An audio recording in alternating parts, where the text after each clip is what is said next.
오늘은 우리 요단을 건너라는 말씀을 가지고 함께 생각해 보려고 합니다. 하나님께 예배할 때 세 가지를 꼭 기억해야 됩니다. 그 하나는 찬양하는 것입니다. 찬양은 치유의 능력이 있습니다. 이스라엘 초대왕 사울은 처음에 겸손함을 이어갔습니다. 그러나 순종이 제사장에 나타난 사무엘의 책망을 들으며 여호와의 목소리를 찾지 않을 때 여호와의 신이 그에게서 떠나가 버렸습니다. 악신에 사로잡혀 고통 가운데 있을 때 왕의 신하 중 소녀 한 명이 다윗을 추천합니다. 그리고 다윗이 연주하니 사무엘상 16장 23절에 그렇게 말합니다. 악령이 사울에게 이를 때에 다윗이 수금을 들고 와서 손으로 탄즉 사울이 상쾌하여 낫고 악령이 그에게서 떠나더라고 말합니다. 여러분, 우리 찬양할 때 악한 영이 떠나가고요, 나를 상쾌하게 하여 낫게 해주시는 줄로 믿습니다. 찬양이 너무 기도인, 우리가 지난 우리 주일 오후에도 했지만요, 찬양이 바로 나의 기도인 것입니다. 찬양이 악한 사탄을 물릴 수 있는 큰 무기인 것입니다. 찬양은 근심을 대신하는 옷이라고 했습니다. 근심이 뭡니까? 마음이 불안하여 속을 태우는 일인 것을 말합니다. 이런 마음의 상처로부터 나는 결과인데, 마음이 누군가에게 어떤 일로부터 충격을 받은 과의 결과가 바로 근심입니다. 그러나 그런 근심도 찬양하면 사라진다고 했습니다. 근심을 찬양의 옷으로 덮어버리기 때문인 것입니다. 두 번째로는 말씀을 잘 들어야 된다는 것입니다. 성경에서 세 가지 치유를 말하고 있습니다. 오늘 육체적인 치유인 것입니다. 여러분, 우리가 말씀을 잘 들을 때 치유의 역사가 나타납니다. 마가복음 3장 5절에도 그렇게 말합니다. 예수님께서 그 사람에게 이르시되 내 손을 내밀라 하시니 그가 내밀매 그 손이 회복되더라고 말합니다. 예수님이 말씀하시니 병자가 나았다는 것입니다. 말씀이 내 연약한 부분을 곤치고 회복시키는 것입니다. 그 다음에 우리 영적인 치유가 일어납니다. 성경에서 치유는 종종 영적인 차원에서의 회복과 변화를 의미하기도 합니다. 오늘 마태복음 8장 16절에 보면 저물로의 사람들이 귀신 들린 자를 많이 데려오고 예수께 오거늘 예수께서 말씀으로 귀신들을 쫓아내시고 병든 자를 다 고쳤다고 말하고 있습니다. 여러분, 우리 연약한 것을 친히 담당하시고 병을 짊어지신 예수 그리스도께서 우리 그리스도의 이름을 부르며 그 말씀을 들을 때 우리는 영적인 취함을 받을 수 있다는 것을 가르쳐주고 있습니다. 또 하나는 관계의 치유를 얻을 수 있습니다. 여러분, 세상을 살다 보다 사람들 간에 얼마나 갈등이 많아요. 불화가 있습니다. 거기에 참지 못하는 그 분노가 있습니다. 성경에서는요, 서로 용서하고 사랑하는 것, 서로 돕고 배려하라는 것을 통해 관계의 치유를 이루어 주시겠다고 가르치고 있습니다. 요한복음 5장에 그만 베데스다 연못가에 38년 된 병자가 있습니다. 병자가 예수님께 그렇게 대답합니다. 주여, 물이 움직일 때 나를 못에 넣어주는 사람이 없어 내가 가는 동안에 다른 사람이 먼저 내려가나이다. 배서 연못에 먼저 들어간 병을 낳는데 이 38년 된 병자는 아무 힘이 없어. 먼저 들어갈 힘이 없어. 밀리고도 세상에서 밀리면서 사는 겁니다. 아무 힘이 없어. 예수님께서 그에게 그런 말을 합니다. 일어나 내 자리를 들고 걸어가라. 그 사람이 나아가 자리를 들고 걸어가니라. 여러분, 어떻게 걸어갈 수 있겠습니까? 말씀을 잘 들었다는 것입니다.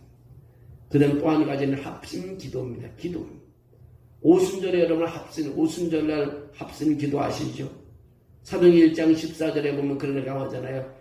예수님이 승천하신 후 제자들이 감람산에서 예루살렘에 돌아와 성령을 받기 위해 합심 기도를 했습니다. 여자와 예수의 모친 마리아와 예수의 아우들로 더불어 마음을 같이 전혀 기도에 힘썼다고 했습니다. 그 결과 제자들이 몽땅 성령 세례를 받고 새 사람이 되었습니다. 우리가 예배로 기도로 모이는 이유는 바로 여기에 있습니다. 성령으로 충만하게 되어 성령이 주시는 자유와 기쁨과 회복을 누린다는 것입니다. 오늘도 찬양하고 말씀 듣고 함께 기도함으로 믿음으로 새롭게 되고 회복되고 전진하는 여러분 모두가 되기를 주의 이름으로 축원합니다. 오늘 읽었던 여호수아 3장 보면요, 이스라엘 백성이 여호수아의 리더십 아래 요단강을 건넌 것을 기록한 구절입니다. 요단을 믿음으로 건넌 기적적 사건은 풍부한 영적 실천적 교훈으로 가득 차 있습니다. 이 장을 깊이 파고들면 믿음과 순종과 임재, 하나님 약속의 성취라는 주제를 발견하게 됩니다. 이런 교훈은 역사적인 뿐만 아니라 시대를 초월하여 오늘 우리에게 큰 격려를 제공해 주고 있습니다. 어떻게 요단을 건너는가? 먼저 생각할 것이 있습니다. 왜 요단을 건너야 합니까? 성경의 요단강을 건너는 것은 여러 가지 의미를 지닌 중요한 사건입니다. 그 하나가 광야 생활의 마침입니다. 이스라엘 사람들은 요단강을 건너 약속의 땅에 들어갔고 이로써 광야에서의 생활을 끝냈습니다. 여러분, 요단을 건너가야 이제 그 고단한 세월을 끝내는 것입니다. 약속의 땅으로 들어가려면 요단을 무조건 건너야 되는 것입니다. 또 하나는 하나님의 약속의 성취를 갖기 위해서 요단을 건너야 되는 것입니다. 요단강을 건너는 이는 하나님께서 이스라엘에게 하신 약속의 성취가 시작되는 중요한 사건입니다. 요단을 건널 때 하나님을 깊이 체험할 수가 있습니다. 또 하나는 상징적인 의미가 있습니다. 자유의 상징은 요단강물은 억압과 방해와 장애물입니다. 요단을 건넌다는 것은 모든 억압과 장애로부터 자유 돌파하고 결국 구원을 상징합니다. 그 다음에 하나는 죄에서의 또 해방입니다. 요단을 왜 얘기했느냐? 요단강을 건너는 것은 죄로부터의 해방을 상징합니다. 이제 세상의 삶을 마감하고 그리스도는 내 안에 사시라는 것입니다. 그 다음에 영적 의식이 있기 때문입니다. 세례를 받음으로 예수님을 따르기라는 것처럼 믿는 자가 요단강을 건너는 것은 예수 그리스도를 따르고 영적 전쟁에 참여하겠다는 의식적인 결정을 내리는 뜻이 있습니다. 또 하나는 믿음으로 얻어지는 상급을 바라보기 때문입니다. 요단강을 건널 때 하나님이 주시는 상급으로서 가나안 땅을 소유할 수가 있습니다. 상급을 얻기 위해서는 요단강을 건너가야 돼요. 요단을 건너야 우리 인생의 축복을 경험할 수 있다는 것입니다. 진정한 회복이 일어난다는 것입니다. 전진하는 인생이 된다는 것입니다. 모든 성도는 요단강을 건너야 합니다. 어떻게 요단강을 건너야 할까요? 어떻게? 하나가 여호수아를 따라가면 된다는 거예요. 여호수아를. 오늘 1절의 말씀 읽어보면 그렇습니다. 1절 말씀 보면은 여호수아가 아침에 일찍 일어났어. 한번 같이 읽어볼래요? 또 여호수아가 아침에 일찍 일어났어. 그와 모든 이스라엘 자손들과 더불어 시딤에서 떠나 요단에 이르러 건너가기 전에 거기서 유숙하니라. 여기서 본 1절에서 여호수아의 장점을 찾게 됩니다. 여호수아가 한 일이 뭡니까? 아침에 일찍 일어났다는 거예요. 준비를 위해 일찍 일어났습니다. 여호수아가 치밀한 성격이기에 일찍 일어날 수도 있습니다.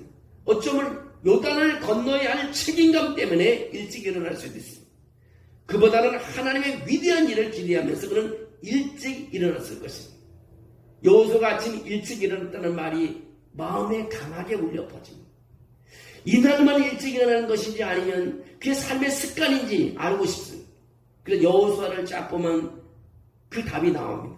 하나님 역사를 기대하고 새벽에 일어나는 것을 한번 봅니다. 여호수아 6장 12절에 보면 여호수아가 아침에 일찍 일어나서 제사장들과 여호와의 계를 메고라는 마음입니다. 또 여호수아 7장 16절에 보면 이에 여호수아가 아침 일찍 일어나서 이스라엘을 그의 지파대로 가까이 나오게 했더니 유다 지파가 뽑혔다. 또 여호수아 8장 10절에 보면 여호수아가 아침 일찍 일어나 백성을 조모하고 이스라엘 장로들과 더불어 백성에 앞서 아이로 올라갔다. 여호수아는요 그날만 일찍 일어나게 했어요. 늘 습관적으로 일찍 일어나서 하나님을 찾고 준비하며 기도했다는 것입니다. 여러분, 나는 아침에 못 일어나 힘들어 늦게 자 뭐 그럴 수도 있습니다. 근데 오늘 성경은 아침에 일찍 여호수아는 일어났다고 말합니다. 또 하나는 이스라엘 자손들과 더불어라고 말하면 더불어, 이스라엘과 더불어. 우리는 여호수아 1장 2절에 하나님께서 여호수아에게 명령을 하신 것을 읽을 수 있는 뭐라고 하냐면 내 종 모세가 죽었으니 이제 너는 이 모든 백성과 더불어 일어나 이 요단을 건너 내가 그들 곧 이스라엘 자손에게 주는 땅으로 가라. 여호수아는 하나님의 명령에 순종하여 백성들과 더불어 요단을 건넌 것입니다. 또 하나, 요단을 건너가기 전에 여호와는 거기서 유숙했다고 말합니다. 미리 준비한 것입니다. 지리를 보고 상황을 보고 언제 건널지 확인해 둔 것입니다. 요단을 건너내려는 하나님께 달렸습니다. 그러나 여호수아는 하나님이 다 알아서 하신다고 믿고 그저 손 놓고 기다리지만 않았습니다.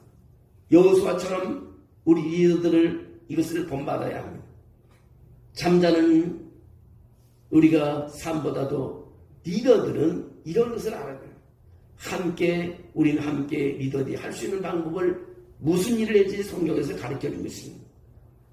준비 없는 리더는요, 공동체를 이끌 수가 없습니다. 여호수아 믿음으로 사는 자인 것입니다. 그를 따라갈 때 우리 앞에 놓인 요단도 건널 수 있다는 것입니다. 오늘 하나님의 역사를 여러분 기대하십시오. 여호수아 3장 5절을 읽어보면 여호수아가 백성에게 이르되 너희는 스스로 거룩히 하라. 내일 여호와께서 너희 가운데서 기사를 행하실 것이다. 우리 거룩히 하라. 성결케 하라는 것입니다. 이스라엘 백성들 앞에 놓인 길은 매우 도전적입니다. 약속의 땅에 들어가려면 장애물이 있었습니다. 요단 강물을 건너야 했습니다. 15절에 요단 강둑이 넘쳤다고 말하고 있습니다. 건장한 남자도요 건너기 힘든 상황입니다. 남자, 여자, 아이, 노인, 병자들이 건너야 하는 강이었습니다. 그러나 하나님의 놀라운 역사로 그들 모두는 한 사람도 빠짐없이 무사히 요단을 건넜습니다. 요한일서 4장 4절에 보면 자녀들아 너희는 하나님께 속하였고 또 그들을 이겼나니 이는 너희 안에 계신 이가 세상에 있는 자보다 크심이라고 말하고 있습니다. 시편 34편 10절 말씀 젊은 사자는 궁핍하여 줄일지라도 여호와를 찾는 자는 모든 좋은 것에 부족함이 없을까. 저는 참 이 말씀 읽어볼 때 이 말씀을 내 손에다 좀 새겨야 되겠다. 그러더니 시편 34편 10절 말씀 기억해 두세요. 젊은 사자는 궁핍하여 줄일지라도 여호와를 찾는 자는 모든 좋은 것에 부족함이 없다. 여러분, 여호와를 찾는 자, 하나님께 예배하는 자에게는 부족함이 없다는 것입니다. 얼마나 놀라운 말씀입니까? 예수님은 할 수 있거든이 무슨 말이냐? 믿는 자에게는 능치 못함이 없느니라고 마가복음 9장 23절에 말했습니다. 사도 바울은 그렇게 말했습니다. 빌립보서 4장 13절에 내게 능력 주신 자에서 모든 것을 할 수 있느니라. 믿음으로 사는 자는 하나님을 전적으로 의지하는 것입니다. 오늘은 내 앞에 강물이 놓여있지만 내일은 우리 가운데 놀라운 기적을 행하시는 분임을 우리는 믿습니다. 암으로 투병하는 환자들에게 항암 치료가 매우 두렵고 떨리는 그런 도전이 됩니다. 우리가 만나는 어떤 일에도 쉬운 답은 없는 것처럼 보입니다.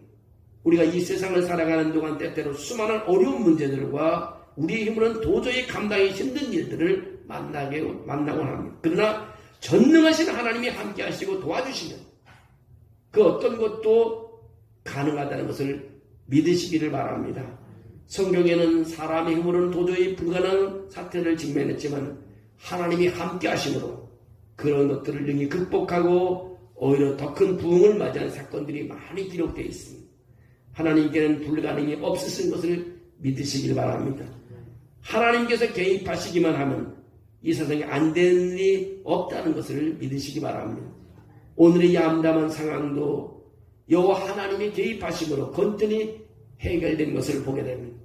우리가 일평생을 살아가는 동안은 어떤 일, 어떤 상황을 만나더라도 하나님, 여호와 하나님께서 개입하심으로 모든 장애물이 건전히 해결되는 역사가 있는 줄로 믿습니다. 이제 또 한 가지는 언약궤를 따라가는 것입니다. 요단강은 어떻게 건너가냐? 언약궤를 따라가는 것입니다. 언약궤 안에는 하나님의 말씀이 기록된 돌판과 만나가 들어있는 항아리, 쌍난 아론의 지팡이가 들어있습니다. 말씀이 기록된 돌판은 하나님의 언약을 잊지 말고 기억하라는 것이며 만나가 담긴 하나님의 언약을 붙잡고 가면 하나님께서 날마다 책임져 주실 것이라는 약속이며 제사장인 아론의 지팡이에만 싹이 나게 하신 것을 통해 하나님의 무한한 능력을 기억하라는 것입니다. 이처럼 하나님의 말씀 속에는 모든 문제의 해답이 들어있습니다. 하나님께서 이 언약을 통해 영원히 변치 않는 약속을 우리를 지켜주십니다. 언약궤는 하나님의 안내 지도인 것입니다.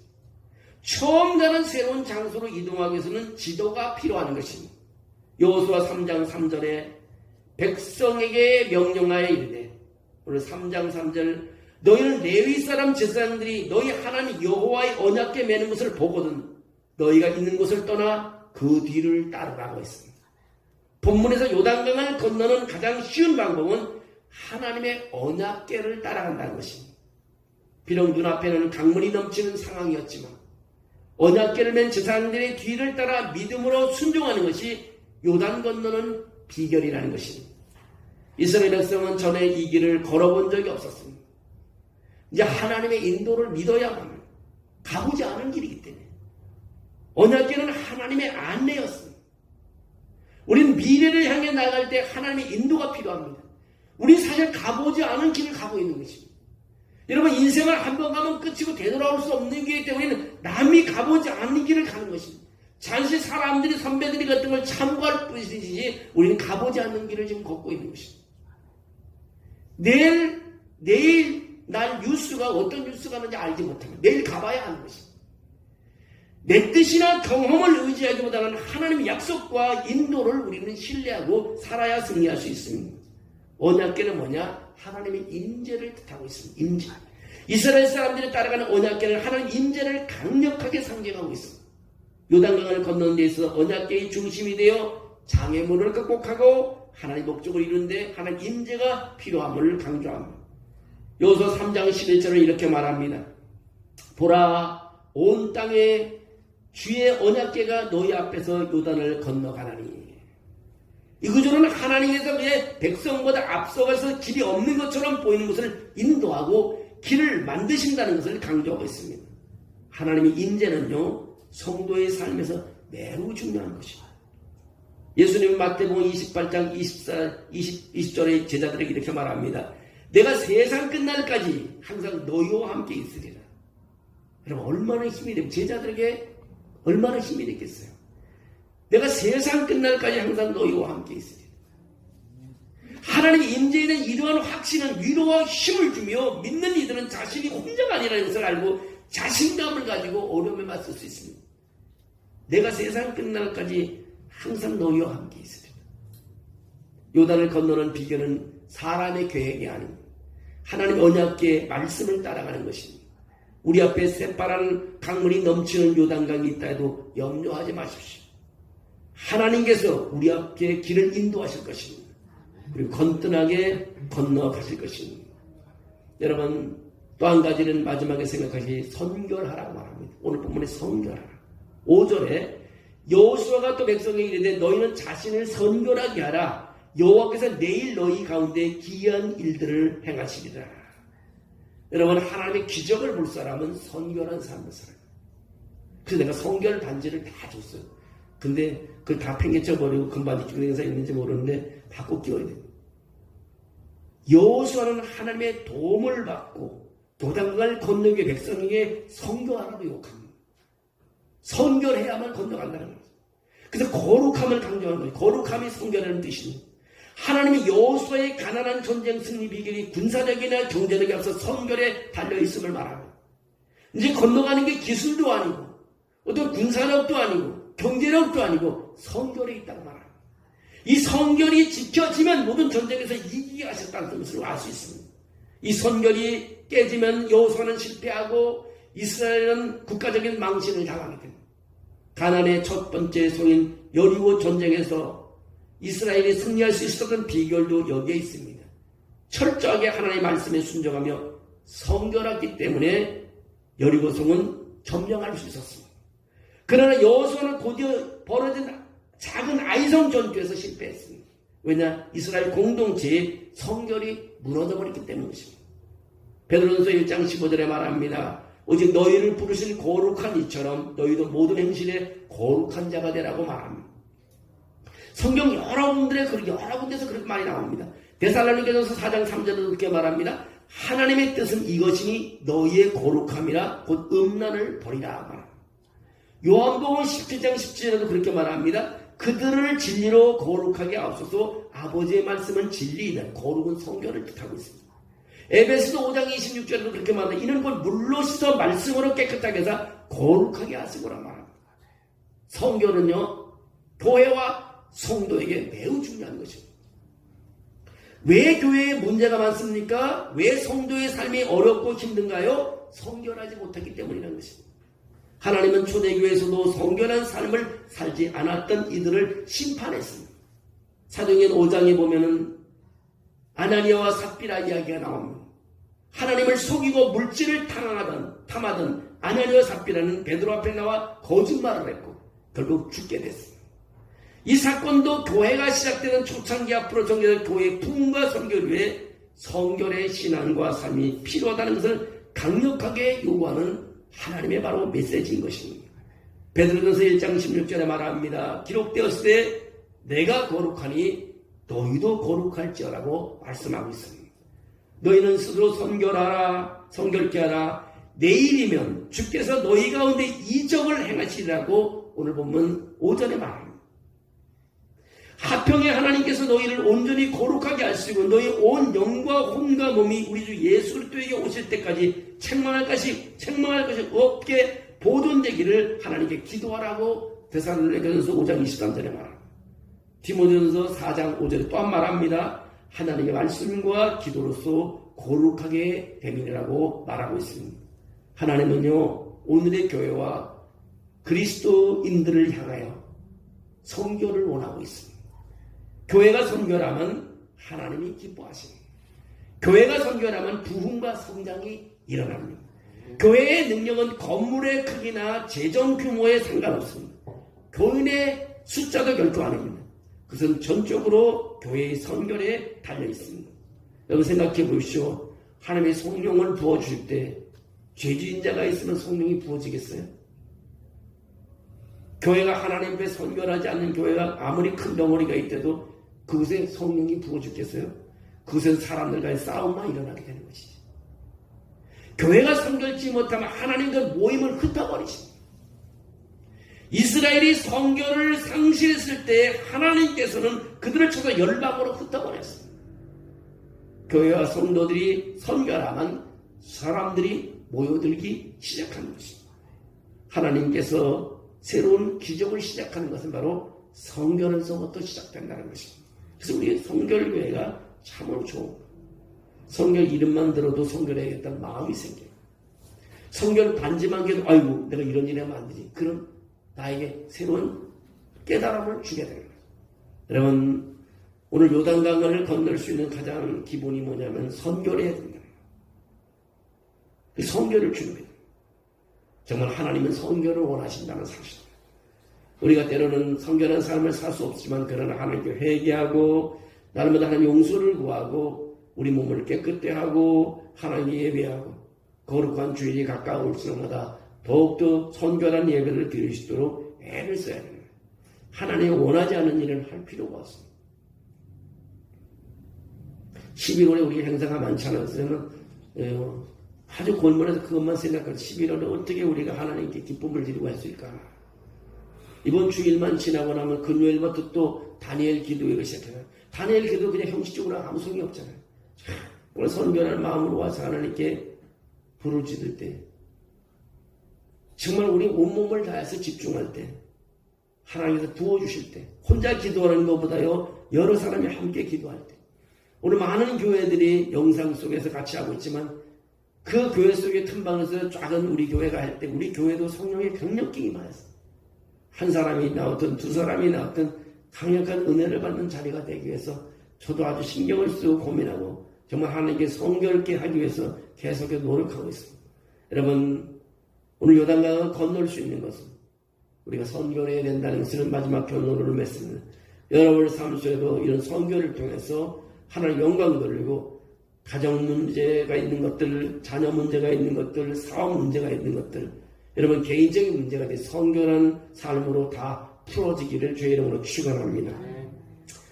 우리 찬양 한 장 드리겠습니다. 우리 361장 우리 기도 찬양 우리 한번 간절히 드리고요.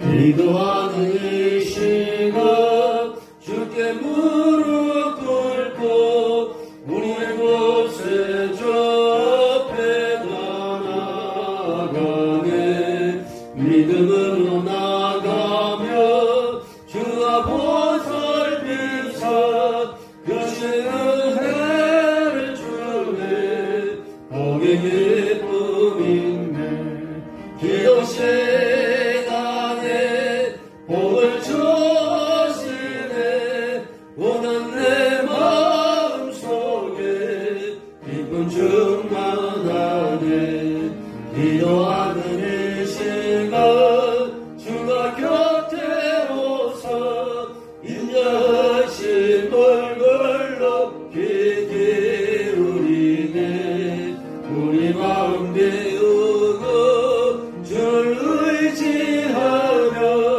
크신 은혜를 주네 거기 기쁨 있네 기도 시간에 복을 주시네 고난 내 마음속에 기쁨 충만하네 기도하는 이 시간 주께 엎드려서 은밀하게 구할 때 모든 답받네 잘못된 것 아뢰면 정은이 여기서 그신 은혜를 주네 거기에 기쁨 있나매 기도 시간에 복을 주시네 고난 내 마음속에 기쁨 충만하네